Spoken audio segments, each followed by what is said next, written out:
केवल एक बड़ा चेहरा बनते हुए नजर आ रहा है, लेकिन अब पार्टी लेवल पर अगर देखा जाए तो आज़ाद समाज पार्टी को अपने आप को बड़े प्रारूप में लाने के लिए तमाम दिग्गजों की ज़रूरत है, तमाम बड़े नेताओं की ज़रूरत है। और आपको ये भी याद रखना चाहिए कि आज़म खान को लेकर जिस तरह का रुख आज़ाद कर रहा है, उससे ये समझ में आता है कि वो मुस्लिम वोट बैंक और दलित वोट बैंक को बैलेंस करना चाहते हैं, क्योंकि अगर दोनों को मिलाकर देखें तो लगभग ये वोट बैंक उत्तर प्रदेश में 40% बन जाता है, जो किसी भी सरकार को बना भी कहता है कि क्या ये साजिशन हो रहा है, क्या चंद्रशेखर आज़ाद की जो आवाज़ है वो दबाने का प्रयास किया जा रहा है, और क्या यहाँ पर सरकार क्या किसी भी विरोध से अब डरना शुरू कर दिया। क्योंकि हम देख रहे हैं, आपने सही कहा, कॉकरोच पार्टी का जिस तरह से अब भाजपा राज में क्या बोलने का अधिकार नहीं है, क्या अपनी बात रखने का अधिकार नहीं है। जहां एक तरफ कांग्रेस जनता पार्टी के जरिए प्रेस कॉन्फ्रेंस कर ये ऐलान किया जाता है कि 6 जून को जंतर मंतर पर प्रदर्शन किया जाएगा,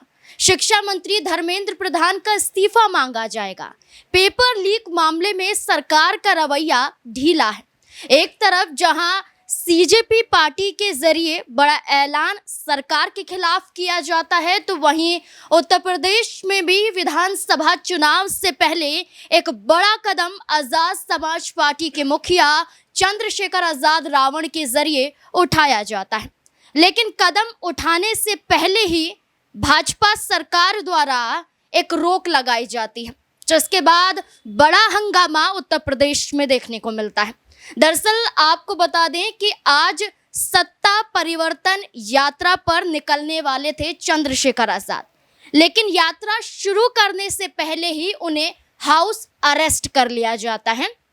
उनके आवास पर 4 थानों की पुलिस पहुंच जाती है, भारी पुलिस फोर्स के साथ उन्हें रोकने की कोशिश की जाती है। बिजनौर जिले के धामपुर में ये पूरा वाक्य देखने को मिलता है, पूरी घटना देखने को मिलती है, जिसके बाद सवाल खड़े हो जाते हैं कि क्या यात्रा निकालना क्या इतनी बड़ी मुश्किलों वाला कदम है जिससे सरकार कहीं ना कहीं डर गई है। इस बीच में जहां विपक्ष पूरा एक साथ आने की कवायद कर रहा है, क्या इस बीच में चंद्रशेखर आजाद का साथ देता हुआ नजर आएगा? इन्हीं तमाम मुद्दों से जुड़े हुए तमाम सवाल यहां पर खड़े हो जाते हैं। इन सभी सवालों के जवाब यहां पर खंगालने की कोशिश करेंगे। हमारे साथ हमारे वरिष्ठ सहयोगी अमन सर जुड़ चुके हैं। सर, बहुत बहुत स्वागत है आपका। सर, एक बड़ी खबर कि चंद्रशेखर आजाद को हाउस अरेस्ट कर लिया जाता है, सिर्फ और सिर्फ इसलिए क्योंकि वो अपनी यात्रा निकालने वाले थे, और हवाला दिया जाता है पुलिस द्वारा कि अनुमति चंद्रशेखर आजाद ने नहीं ली थी, इसलिए कानून व्यवस्था और सुरक्षा के लिहाज से इस यात्रा पर रोक लगाई गई और चंद्रशेखर आजाद को हाउस अरेस्ट किया गया। देखिए, जाहिर बात है, क्योंकि उत्तर प्रदेश में नाज़रीन अब देख रहे हैं कि चुनाव का माहौल है वो एक तरीके से बनता हुआ दिखाई पड़ता। आप देखेंगे, ये खबर भी निकल के सामने आती है कि जो उत्तर प्रदेश में चुनाव है, क्या वो इस साल होता हुआ दिखाई पड़ सकता है। क्योंकि एक वर्ग ये भी कहता है कि भाई अगले साल जो है जनगणना अभियान होने वाला है, तो उस तमाम चीज़ों को देखते हुए इसी साल नवंबर दिसंबर में चुनाव करा लिए जाएं तो बेहतर है। लेकिन अब जिस तरीके से माहौल यहाँ पर बनता है, चंद्रशेखर आज़ाद चूँकि नगीना सीट से सांसद भी हैं और जो आज़ाद समाज पार्टी के चीफ भी हैं, अध्यक्ष भी हैं, इस नाते वो ये चाहते हैं कि तमाम जगह जाकर अपनी पार्टी को मजबूत करें, तमाम मुद्दे जनता के सामने उठाते हुए दिखाई पड़े। लेकिन जिस तरीके से उनके खिलाफ कार्रवाई की जा रही है, तो एक बार ये भी कहता है कि क्या ये साजिशन हो रहा है, क्या चंद्रशेखर आज़ाद की जो आवाज़ है वो दबाने का प्रयास किया जा रहा है, और क्या यहाँ पर सरकार क्या किसी भी विरोध से अब डरना शुरू कर दिया। क्योंकि हम देख रहे हैं, आपने सही कहा, कॉकरोच पार्टी का जिस तरह से अब उदय होता हुआ दिखाई पड़ रहा है, कई प्रवक्ता उनके सामने आ रहे हैं,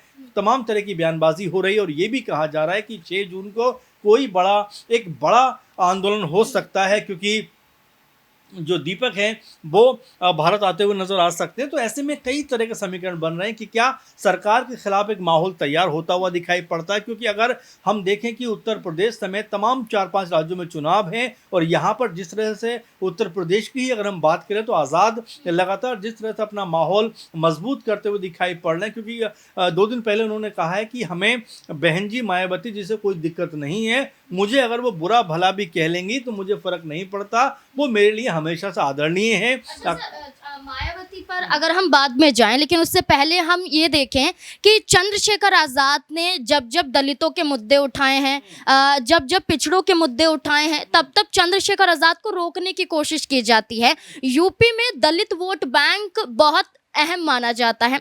अब इस लिहाज से सत्ता परिवर्तन यात्रा पर चंद्रशेखर आज़ाद आज निकलने वाले थे। 3 दिन की ये यात्रा थी, सिर्फ महज 3 दिन की ये यात्रा थी, लेकिन उनकी यात्रा शुरू करने नहीं दी जाती है। तो क्या दलित वोट बैंक चंद्रशेखर आज़ाद के पास पहुंच रहा था, इस बात का भी डर है? देखिए नाज़मीन, 2-3 बातें हैं। पहली बात तो ये है कि चंद्रशेखर आज़ाद जिस तरीके से दलित युवाओं के अंदर अपनी छवि मजबूत कर रहे हैं, जिस तरह से उनका एक वोट बैंक बनता हुआ दिखाई पड़ रहा है, वो ये बताता है कि आने वाले दिनों में दलित समुदाय के जो लोग हैं या जो पूरे का पूरा समुदाय है उनकी तरफ शिफ्ट होता हुआ दिखाई पड़ सकता है। क्योंकि आप ये देखिए कि अब तक मायावती जी का प्रभाव दलित वोट बैंक पे पूरा मजबूत रहा है। जो 22% के आसपास उत्तर प्रदेश में दलित वोटर्स नजर आते हैं, उनके ऊपर मायावती ने कह सकते हैं कि एक तरफा अपने पक्ष में वोटिंग कराई है। इसमें कोई दो राय नहीं कह सकता, क्योंकि मायावती का प्रभाव ऐसा रहा है। लेकिन इन 4-5 सालों से देखें तो जिस तरह से आज़ाद लगातार उभर कर सामने आए हैं, लगातार जो दलित समुदाय के मुद्दे हैं उनको उठाते हुए दिखाई पड़े, चाहे हम जो है हाथरस के मुद्दे की बात करें या संत रविदास मंदिर दिल्ली की बात करें, ऐसे तमाम मुद्दे हैं जहां पर चंद्रशेखर आज़ाद मजबूती के साथ में खड़े हुए दिखाई पड़े, यानी ज़मीनी स्तर पर काम किया है। वहीं अगर मायावती की बात करें या आकाश आनंद की बात करें तो ज़मीनी स्तर पर वो चीज़ें नज़र नहीं आई हैं। इसीलिए जो एक इमोशन जुड़ाव है वो आज़ाद के साथ में ज़्यादा नज़र आता है। और यही वजह है कि अगर 2024 का आंकड़ा उठाकर देखें तो मायावती जी के पक्ष में महज 10% की वोटिंग होती हुई दिखाई पड़ी, जो अपने आप में ये बताता है कि जो मजबूत वोट बैंक 22% उनका था, अब वो भी दरकता हुआ दिखाई पड़ता है। तो क्या ये वोट अब आज़ाद की तरफ शिफ्ट होता हुआ दिखाई पड़ेगा, इस बात को लेकर जो है चिंता सत्ताधारी पार्टियों को है, क्योंकि मिला जुलाकर और आखिर में सब वोट की लड़ाई लड़ते हुए दिखाई पड़ते हैं। और यहाँ पर जो पीडीए की बात कर रहे हैं अखिलेश यादव या जो बीजेपी है, वो दलित समुदाय को मजबूत करने की बात करती है। तो ऐसे में सबका जो ध्यान है वो दलित वोट बैंक की तरफ लगा हुआ है। ऐसे में चंद्रशेखर आज़ाद ने जिस तरह से ये रैली का आयोजन किया था, जिस तरह से 2-3 दिन लगातार उत्तर प्रदेश में वो घूमने वाले थे, अपनी पार्टी को अपने आप को मजबूत करने वाले थे और दलित मुद्दों को उठाने वाले थे, लेकिन उससे पहले ही जिस तरह रोक लगी है, ऐसा लगता है कि वाकई में उनकी अब जिस तरह की लोकप्रियता बढ़ रही है उससे कहीं ना कहीं सत्ताधारी पार्टी थोड़ा बहुत तो घबराती हुई दिखाई पड़ रही है। जैसे कि आपने भी कहा कि 2024 में जो प्रभाव हमने आज़ाद समाज पार्टी का उत्तर प्रदेश में देखा है, चंद्रशेखर आज़ाद ने बेशक एक सीट जीती, खुद सांसद बने, लेकिन जैसे ही सांसद बने उनकी जो सक्रियता है, जो मजबूती है, वो और ज़्यादा तेज़ हमें नजर आई। इस बीच में आपने ये कहा कि चंद्रशेखर आज़ाद बहन जी को लेकर नरमी वाले शब्दों का इस्तेमाल करते हुए नजर आए, ये कहते हुए नजर आया कि वो कुछ भी कह लें लेकिन हमें कोई तकलीफ नहीं होगी, दिक्कत नहीं होगी। इस बीच में वो अखिलेश यादव को लेकर भी ये कहते हैं कि हमने सभी पार्टियों के लिए, यानी कि उनका ये कहना है कि हमने अपने घर के दरवाजे इतने बड़े कर रखे हैं कि कोई भी अगर आना चाहे तो आराम से आ सकता है। उन्होंने अपने हाथ तो फैला दिए हैं, लेकिन क्या लगता है कि विपक्ष की अन्य पार्टियां चंद्रशेखर आज़ाद का साथ पाएंगी, जैसे सपा और बसपा या कांग्रेस? क्योंकि देखा जाए तो आज़ाद आते हैं तो दलित वोट बैंक खिसकेगा नहीं बल्कि एक साथ आएगा, लेकिन आपको क्या लगता है? देखिए पहली बात तो ये समझना पड़ेगा कि आज़ाद अभी अपने स्तर पर तो बड़े चेहरे हैं, यानी अगर देखा जाए तो आज़ाद इंडिविजुअल एक बड़ा चेहरा बनते हुए नजर आ रहे हैं। लेकिन अब पार्टी लेवल पर अगर देखा जाए तो आज़ाद समाज पार्टी को अपने आप को बड़े प्रारूप में लाने के लिए तमाम दिग्गजों की ज़रूरत है, तमाम बड़े नेताओं की ज़रूरत है। और आपको ये भी याद रखना चाहिए कि आज़म खान को लेकर जिस तरह का रुख आज़ाद कर रहा है, उससे ये समझ में आता है कि वो मुस्लिम वोट बैंक और दलित वोट बैंक को बैलेंस करना चाहते हैं। क्योंकि अगर दोनों को मिलाकर देखें तो लगभग ये वोट बैंक उत्तर प्रदेश में 40% बन जाता है, जो किसी भी सरकार को बनाने में और बिगाड़ने में बहुत बड़ा रोल प्ले कर सकता है। इसीलिए चंद्रशेखर आज़ाद की निगाहें वहां पर है। और जैसा मैंने आपसे कहा कि देखिए चंद्रशेखर आज़ाद उभरते हुए नेता हैं, एक बार अभी सांसद बने, तो ऐसे में राजनीतिक तौर पर तमाम संभावनाएं हैं। लेकिन ये जरूर मानकर चलिए कि भले ही अभी तमाम सीटों के ऊपर उनका कोई मजबूत प्रत्याशी नहीं है, लेकिन प्रभाव कहीं ना कहीं दिखाई पड़ता है। आकाश आनंद जो अभी बीएसपी के सबसे बड़े नेताओं में शुमार किए जा रहे हैं, वो एक समय ये कहते हुए नजर आते थे कि भाई जिसने पंचायती तक का चुनाव नहीं जीता है वो उसको मैं नहीं जानता, उसके बारे में बात नहीं करूंगा। लेकिन यही आज़ाद थे जो अपनी नगीना सीट से बड़े तरह चुनाव जीतते हुए दिखाई पड़ते हैं, जबकि उनके खिलाफ सपा भी थी, बसपा थी, बीजेपी थी, कांग्रेस थी, यानी सब उनके खिलाफ चुनाव लड़ रहे थे। लेकिन आज़ाद ने एकमात्र अपने दम पर चुनाव लड़ा और वो चुनाव उन्होंने जीत लिया। शायद इसी बात को लेकर उनके अंदर उत्साह भी है कि अगर सही रणनीति बनाई जाए तो उत्तर प्रदेश में बड़ी जीत दर्ज की जा सकती है। लेकिन साथ में वो ये भी कहते हैं कि मैंने अपने घर के दरवाजे जो हैं वो बड़े कर लिए हैं, कोई भी नेता आना चाहता है तो वो आराम से आ सकता है। तो अभी भी उनको भी ये पता है कि देखिए कुछ एक सीटों पर ज़रूर उनका प्रभाव दिखाई पड़ता है, लेकिन अगर उत्तर प्रदेश में अपने आप को मजबूत करना है तो गठबंधन ज़रूरी है। क्योंकि बीजेपी जैसी बड़ी पार्टी को जब हम देखते हैं तो उत्तर प्रदेश में चाहे अपना दल हो, चाहे सुबह सपा हो, चाहे निषाद पार्टी हो, चाहे आरएलडी हो, इन तमाम पार्टियों से गठबंधन करती हुई नजर आती है। इसीलिए आज़ाद कहते हैं कि भाई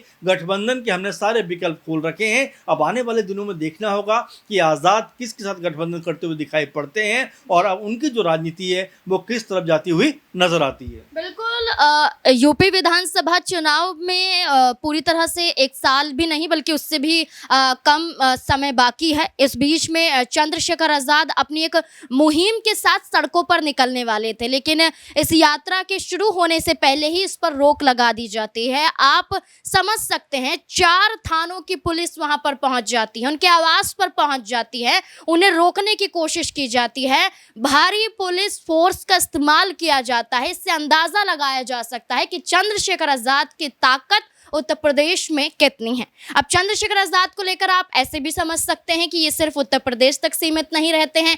राजस्थान हो, मध्य प्रदेश हो, जैसा सर ने कहा दिल्ली हो, अन्य राज्यों में जहां भी पिछड़े वर्गों के साथ, मुस्लिम वर्ग, दलित वर्ग, किसी भी वर्ग के साथ अन्याय हो रहा होता है, चंद्रशेखर आज़ाद उनकी आवाज बनकर उनके साथ खड़े नजर आते हैं। अब देखना होगा कि यही आवाज क्या 27 के चुनाव में कमाल कर पाएगी और क्या यही आवाज के साथ विपक्ष का जो है समर्थन मिलता हुआ नजर आएगा या फिर नहीं। आपको क्या लगता है कि चंद्रशेखर आज़ाद का साथ मायावती, अखिलेश, तमाम विपक्ष की पार्टियों को देना चाहिए या फिर नहीं देना चाहिए? क्या है आपकी राय इस पूरे मुद्दे को लेकर? अपनी राय कमेंट सेक्शन में जरूर दें।